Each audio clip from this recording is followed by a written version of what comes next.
Hello అందరికీ welcome back to my channel all in one Gayatri vlogs. నా నుంచి మీకు నోటిఫికేషన్ రావాలని తప్పకుండా సబ్స్క్రైబ్ చేసుకోండి. ఇదైతే మా పాప ఫస్ట్ బర్త్డే వీలాగ్ అండి. ఎప్పటి నుంచో పెడదాం అనుకుంటున్నాను, కానీ నాకు ఇప్పటికి ఎడిటింగ్ అది కుదిరింది. సరే అని చెప్పేసి ఇక అప్లోడ్ చేద్దామని చెప్పేసి ఇక నేనైతే వాయిస్ ఓవర్ అయితే చెప్పుకుంటున్నానండి. సో ఇంకా అలాగా మా ఇంటి పేరు నెక్కల కాబట్టి నెక్కల వారి ఆహ్వానం అని చెప్పేసి మా హస్బెండ్ అయితే బ్యానర్ అయితే వేయించారు. వెనకాల డెకరేషన్కి మా పాప ఫోటో 7th మంత్ ఫోటో, అది చాలా బాగుండేది అప్పుడు. ఇప్పుడు ఇంకా తగ్గిపోయింది. ఇక సెకండ్ బర్త్డే వీలాగ్ది కూడా నేను త్వరలోనే అప్లోడ్ చేస్తాను. మా ఇల్లు అయితే అదండి. డెకరేషన్ అయితే ఆ రోజు బాగా చేశారు.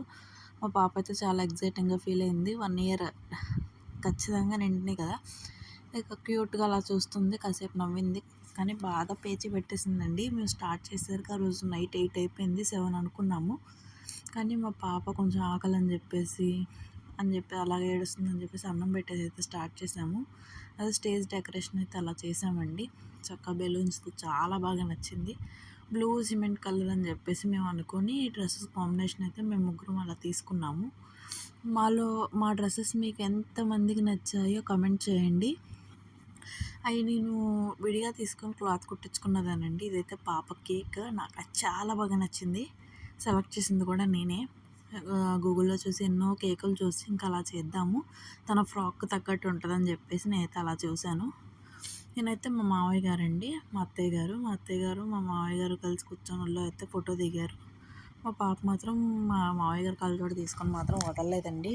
ఆ రోజు మొత్తం అంతా కళ్ళజోడుతోనే ఆడింది, మ్యాక్సిమం ఫంక్షన్ అంతా. ఇదిగోండి మా వదిన, మా అన్నయ్య, ఇంకా అలాగా మా దితేష్, మా వర్ష కూడా ఉంటారండి. ఇదిగోండి మా వర్ష, నేను, మా ఫ్యామిలీ. హ్యాపీ బర్త్డే లెతుకులు. కేక్ కటింగ్ అయితే స్టార్ట్ అయిపోయింది. Happy birthday to you, happy birthday to you, happy birthday to you. అలా కేక్ కటింగ్ అయితే చేసేసిందండి. ఫస్ట్ టైం కదా చూస్తుంది. ఇంకా అలాగే నేను మా హస్బెండ్ కేక్ తినిపిస్తుంటే కేక్ కొంచెం కొంచెం తినింది, కొద్దంది. ఇక తర్వాత అందరూ ఇక అక్షింతలు వేశారు. మా వదిన, మా అన్నయ్య, మా అత్తయ్య, మావయ్య. ఇక అలాగా మా చెల్లిదేమో ఫోన్ కేసు తీసుకొని ఆడుకుంటుందండి. తను మాత్రం ఎల్లు అని చెప్తుంది వచ్చిన వాళ్ళందరికీ. తనకి చాలా కొత్తగా అనిపించింది. బొట్టు బిళ్ళ వీకేస్తుంది. అసలు తన అల్లరని మాత్రం అంత కాదు. కాసేపు ఆడుకుంటుంది, కాసేపు ఏడుస్తుంది. చిన్నపిల్ల అన్నాక అంతే కదండి. విసుక్కోకుండా, కానీ తన ఆర్నమెంట్స్ కానీ చైన్ ఏంటి, బొట్టు బిళ్ళ మాత్రం తీసేస్తుందండి. బొట్టు బిళ్ళ ఉంచుకోదు. గాజులు అంటే ఇప్పటికీ పిచ్చానండి. అప్పుడు కూడా అలాగే ఉంచుకుంది. అసలు గుచ్చుకోవడం కానీ అలాగ ఫీల్ అవ్వదు. హ్యాపీ బర్త్డే లితికమ్మ. ఇలాంటి బర్త్డేస్ ఎన్నెన్నో జరపాలని కోరుకుంటున్నాను. నీతో పాటు నేను కూడా ఎప్పుడు తోడుంటాను నీకు. గాడ్ బ్లెస్ యూ బంగారం. ఇలా అయితే మా పాప బర్త్డే చాలా బాగా చేసామండి. ఇంకా మా పెళ్ళి కూడా కరోనా టైంలో జరిగిందని చెప్పేసి మేమైతే పాప బర్త్డే ఇంత గ్రాండ్గా చేయడానికి కారణం అయితే అది. మా పెళ్ళి కూడా కరోనా టైంలో జరిగిపోయింది. ఒక 20 మెంబర్స్ 30 మెంబర్స్తో అయిపోయింది మా పెళ్ళి అయితే. సో ఇంకా అలాగా పాప కన్నా చేద్దాము అని చెప్పేసి ఇక పాపకు కూడా చక్కగా హ్యాపీగా బర్త్డే అయితే చాలా బాగా చేసాము. చాలా బాగా జరిగింది.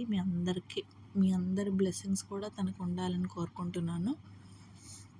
ఇంకో స్టిక్కర్ ప్యాకెట్ కూడా ఇచ్చారండి. స్టిక్కర్ పెడతానంటే స్టిక్కర్ ప్యాకెట్ తీసుకొని అది మాత్రం అటు ఇటు తిప్పుకొని చాలా బాగా ఆడుకుందండి తను మాత్రం.